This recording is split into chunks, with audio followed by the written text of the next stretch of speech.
बिस्मिल्लाहिर्रहमानिर्रहीम। अस्सलाम वालेकुम। उम्मीद करती हूँ आप लोग खैरियत से होंगे। वीडियो के थंबनेल और टाइटल से आप समझ ही गए होंगे कि आज की वीडियो वीकली मील प्लानिंग के बारे में है। तो वीकली मील प्लानिंग क्या है? मील प्लानिंग एक ऐसा फूल प्रूफ सिस्टम है जिसको फॉलो करने से आप वीकेंड पे अपने आगे आने वाले वीक के सारे मील्स डिसाइड कर लेते हैं। उन मील्स की थोड़ी प्री प्रेप कर लेते हैं और उन मील्स के हिसाब से ग्रोसरीज ख़रीद लेते हैं। अब सवाल ये होता है कि मील प्लानिंग क्यों ज़रूरी है या इसका क्या फ़ायदा है?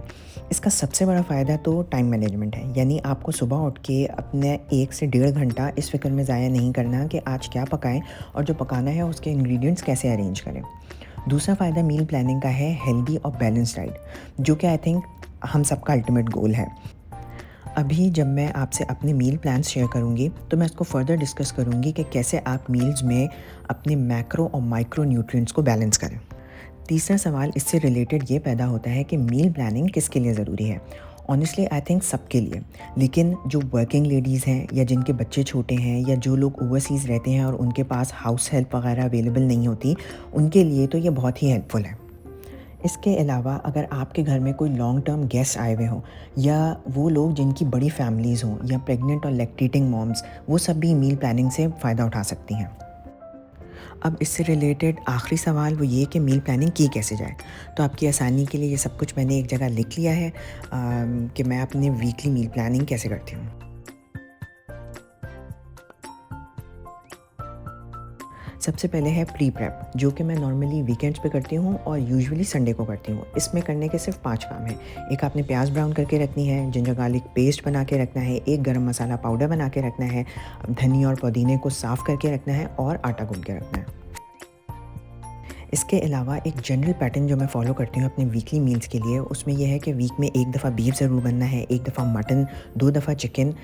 फिर मैं वीक में 2 दिन कम्प्लीटली वेजिटेरियन मील्स बनाती हूँ जिसमें दाल और सब्ज़ी होती है। उसके अलावा 2 से 3 दिन राइस होते हैं। अब अगर मैं चिकन बिरयानी बनाऊँगी तो वो चिकन भी हो जाएगा और राइस भी हो जाएगा। अब आते हैं वीकली प्लान की तरफ, यानी वो स्पेसिफ़िक डिशेज़ जो मैं वीक के हर डे पे बनाऊँगी। मंडे वाले दिन बीफ हो गया, ट्यूसडे को वेजिटेरियन मील हो गया, वेडनेसडे को चिकन भी है और राइस भी है, थर्सडे को फिर एक चिकन का सालन है, फ्राइडे को वेजिटेरियन मील है, सैटरडे को मटन है और संडे को या तो हम पूरे वीक के लेफ़्ट ओवर्स यूज़ करेंगे या ईटिंग आउट करेंगे। और क्योंकि संडे को मुझे अगले वीक की भी प्री प्रेप करनी होती है, तो ये दिन मुझे थोड़ा सा टाइम चाहिए होता है। अब आप चाहें तो इस वीकली प्लान का स्क्रीनशॉट ले सकते हैं। अब आज क्योंकि संडे है और प्री प्रेप का दिन है, तो जो काम मैं सबसे पहले करूँगी वो है जिंजर गार्लिक पेस्ट।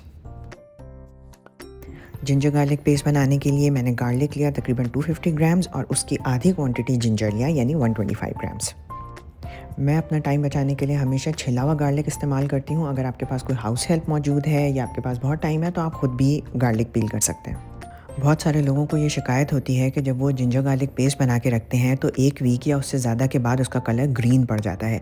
ऐसा ना हो, इसकी सिर्फ एक टिप है, वो ये कि आप गार्लिक को बिल्कुल कंप्लीटली साफ़ कर लें। अगर उसमें कोई ज़रा सा पार्ट भी गला हुआ या ख़राब हुआ तो वो आपके सारे जिंजर गार्लिक पेस्ट को ख़राब कर देगा। आप स्क्रीन पे देख सकते हैं कि मैं किस तरह गार्लिक का एक-एक क्लोव साफ़ कर रही हूँ, उसका टॉप, उसका बॉटम और उसमें जो भी पार्ट मुझे थोड़ा सा भी ख़राब लगता है मैं उसको रिमूव कर देती हूँ। गार्लिक के बाद जिंजर की बारी आती है। अदरक का मैं छिलका रिमूव नहीं करती, बल्कि उसे अच्छी तरह पानी से धो लेती हूँ और टीथ ब्रश की मदद से उस पे जो भी मिट्टी या कोई गंदगी लगी उसे साफ़ कर देती हूँ। उसके बाद अदरक के जो भी कटे हुए या गले हुए पार्ट हैं उन्हें मैं काट के रिमूव कर देती हूँ। अगर अदरक को इस तरह साफ़ ना किया जाए तो ये भी एक रीज़न होता है जिसकी वजह से जिंजर गार्लिक पेस्ट का रंग ग्रीन हो जाता है। फिर मैं अदरक को छोटे-छोटे पीसेस में काट लेती हूँ ताकि उसे चॉप करना आसान हो जाए। मैं जिंजर गार्लिक को ब्लेंडर में बिल्कुल पेस्ट बनाने के बजाय चॉपर में थोड़ा सा दरदरा पीस के रखना प्रेफर करती हूँ। इसका रीज़न ये है कि जिंजर और गार्लिक का पार्टिकल साइज़ जितना बारीक होगा उसमें उतनी ही ज़्यादा खुशबू होगी, लेकिन ये तब है जब आप उसको फ्रेश पीस के इस्तेमाल करें। अगर आपको स्टोर करना है तो इसको थोड़ा सा दरदरा ही रखें। आप स्क्रीन पे जिंजर गार्लिक का टेक्सचर देख सकते हैं। एक और फ़ायदा चॉप करने का ये भी है कि पानी डालने की ज़रूरत महसूस नहीं होती। इस स्टेज पे मैंने जिंजर गार्लिक में थोड़ा सा ऑयल ऐड किया, जिसको डालने का मकसद ये है कि जिंजर गार्लिक की स्मेल ट्रैप हो जाए। पानी में जिंजर गार्लिक की स्मेल, पानी इवेपोरेट होता है तो स्मेल भी इवेपोरेट हो जाती है, लेकिन ऑयल में इसकी स्मेल ट्रैप हो जाती है। फिर जिंजर गार्लिक पेस्ट को स्टोर करने के लिए एक वाइड माउथ की शीशे की बॉटल लें, उसमें सारे जिंजर गार्लिक पेस्ट को ऐड कर दें और उसे फ्रिज में स्टोर कर लें। जिंजर गार्लिक की ये क्वांटिटी एक हफ्ते के मील्स के लिए बिल्कुल इनफ है। देसी कुकिंग में जिस इंग्रेडिएंट के बगैर बिल्कुल गुजारा नहीं है वो है फ्राइड प्याज। अगर आपके पास फ्राइड प्याज मौजूद है तो समझें खाने का आधा काम तो हो ही गया है। मैंने तकरीबन 1 केजी प्याज ली है और सबसे पहले मैं इसको पील कर रही हूँ। ये करने से 15 मिनट पहले अगर आप प्याज को फ्रिज में रख दें तो पील करते हुए आपकी आंखों में आंसू भी नहीं आएंगे।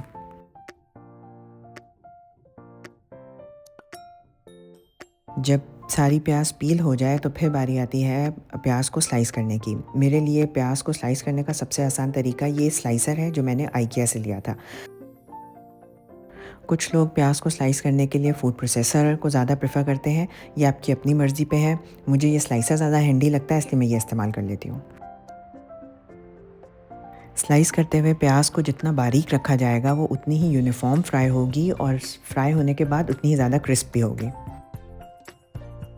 मैं 1 केजी प्याज 2 बैचेस में फ्राई करती हूँ, इसलिए पहले मैं आधा किलो प्याज को स्लाइस कर लूँगी, फिर जितनी देर में वो फ्राई हो रही होगी तो उतनी देर में मैं बाकी आधा किलो प्याज को भी स्लाइस कर लूँगी।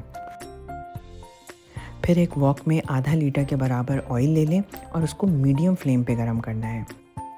जब वॉक के बॉटम पे छोटे छोटे बबल्स आने शुरू हो जाएं तो फिर ऑयल में प्याज के स्लाइसेस ऐड करें। अगर बहुत तेज़ गरम ऑयल में प्याज ऐड करेंगे तो प्याज बिल्कुल सॉगी हो जाएगी, बहुत ज़्यादा ऑयल एब्जॉर्ब कर लेगी और क्रिस्पी नहीं होगी। फिर प्याज में अच्छी तरह चमचा चला लें ताकि वो इवनली डिस्ट्रीब्यूट हो जाए। इस वक्त प्याज बहुत ज़्यादा लग रही है, लेकिन जैसे ही इसमें से थोड़ा सा मॉइस्चर इवेपोरेट होगा ये बिल्कुल मुनासिब लगेगी। मीनवाइल आप एक प्लेट को किचन टॉवल से लाइन करें ताकि प्याज को फ्राई करके उस पर निकाला जा सके। कुछ लोग घर पे प्याज फ्राई करना प्रेफर नहीं करते, बल्कि बाज़ार से फ्राई की हुई प्याज ख़रीद के उसे इस्तेमाल करते हैं। ये एक्चुअली आपकी अपनी प्रेफरेंस है, लेकिन घर में फ्राई की हुई प्याज में हमें पता है कि हमने साफ़ सुथरी प्याज ली है, उसे किस ऑयल में फ्राई किया है। दूसरा ये कि बाज़ार में जो फ्राइड प्याज मिलती है उसकी शेल्फ़ लाइफ बढ़ाने के लिए उसको कॉर्नफ्लावर या ब्रेड क्रम्ब से कोट किया जाता है, और ये प्याज इस्तेमाल करने से सालन का टेक्सचर बहुत इफ़ेक्ट होता है। और सबसे बड़ा रीज़न घर में प्याज फ्राई करने का ये है कि इससे जो खाना बनाया जाएगा उसका टेस्ट ही अलग होगा। जब प्याज 25% तक ब्राउन हो जाए तो फ्लेम को बिल्कुल हल्का कर दें, क्योंकि इसके बाद प्याज बहुत तेज़ी से ब्राउन होती है, और अच्छी तरह चमचा चलाते रहें। जब प्याज 80% तक ब्राउन हो जाए तो उसे ऑयल में से निकाल के पेपर टॉवल पे फैला लें। इसका रीज़न ये है कि प्याज में इतनी हीट होती है कि वो ऑयल में से निकलने के बाद भी पकती रहती है, तो अगर आपने 100% ब्राउन करने के बाद उसे ऑयल में से निकाला तो वो बहुत ज़्यादा डार्क हो जाएगी। प्याज का एक बैच फ्राई करने में तकरीबन 11 से 12 मिनट लगते हैं, जो कि इतना ज़्यादा टाइम नहीं है। उसके बाद आप फ्लेम को ऑफ़ कर दें और ऑयल को बिल्कुल रूम टेम्परेचर पे आने का इंतज़ार करें। गरम गरम ऑयल में अगर आपने नेक्स्ट बैच फ्राई करने की कोशिश की तो प्याज बहुत ज़्यादा सॉगी हो जाएगी और बहुत ज़्यादा ऑयल एब्जॉर्ब कर लेगी। इसलिए जब ऑयल रूम टेम्परेचर पे आ जाए फिर उसकी फ्लेम ऑन करें और अगला बैच फ्राई करें। जैसे ही प्याज को पेपर टॉवल पे निकालें उसे फोक की मदद से अच्छी तरह स्प्रेड कर लें। उससे होगा ये कि प्याज का टेम्परेचर ड्रॉप हो जाएगा और उसकी ब्राउनिंग फ़ौरन रुक जाएगी। फिर जब प्याज कम्प्लीटली रूम टेम्परेचर पे आ जाए और क्रिस्प हो जाए तो उसे जिप लॉक बैग में डालें और फ्रिज में स्टोर कर लें। जब मैं 1 वीक के मील प्लान्स के हिसाब से प्याज फ्राई करती हूँ तो मैं उसे फ्रिज में स्टोर करती हूँ, लेकिन अगर मैं ज़्यादा प्याज फ्राई करके रखूँ तो फिर मैं इसे फ्रीज़र में स्टोर करती हूँ। बचे हुए ऑयल में से सिर्फ आधा कप मैं सेव कर लेती हूँ और बाकी को डिस्कार्ड कर देती हूँ। 2 दफ़ा पकने के बाद ऑयल की क्वालिटी बहुत ख़राब हो जाती है। जब तक प्याज का ऑयल रूम टेम्परेचर पे आ रहा था इतनी देर में मैंने गरम मसाला पीस लिया। ये एक बहुत ही नॉन कॉम्प्लिकेटेड और आसान सा गरम मसाला है जो कि आपके खाने के फ्लेवर प्रोफाइल को बहुत एनहांस कर देगा। इस गरम मसाले के इंग्रेडिएंट्स हैं तेज़पत्ता, दालचीनी, जवित्री, लौंग, काली मिर्च, बड़ी इलायची, छोटी इलायची, सफ़ेद ज़ीरा और काला ज़ीरा। इन सारे इंग्रेडिएंट्स को कोई ड्राई रोस्ट नहीं करना, कोई प्रोसेसिंग नहीं करनी, बस इसको आपने ग्राइंडर में डालना है और इसका दरदरा सा मसाला पीस के रख लेना है। कभी कभी जब मेरे पास थोड़ा ज़्यादा वक्त होता है तो एक और मसाला जो मैं खुद से पीस के रखना प्रेफर करती हूँ वो है भुना हुआ ज़ीरा। सफ़ेद ज़ीरा लेके उसे हल्का सा ड्राई रोस्ट करें और बस पीस के किसी बॉटल में रख लें। जब गरम मसाला पिस जाए तो उसे शीशे की एयर टाइट बॉटल में निकालें और स्टोर कर लें।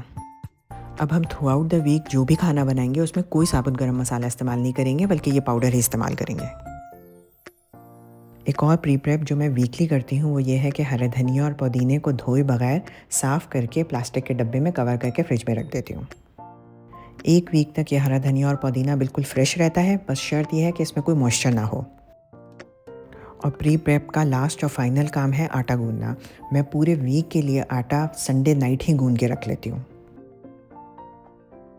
आटा अगर पहले से गूंदा हुआ रखा हो तो खाने के वक्त रोटी पकाना बिल्कुल मुश्किल नहीं लगता, और खाने के साथ गरम गरम फ्रेश रोटी किसे अच्छी नहीं लगती।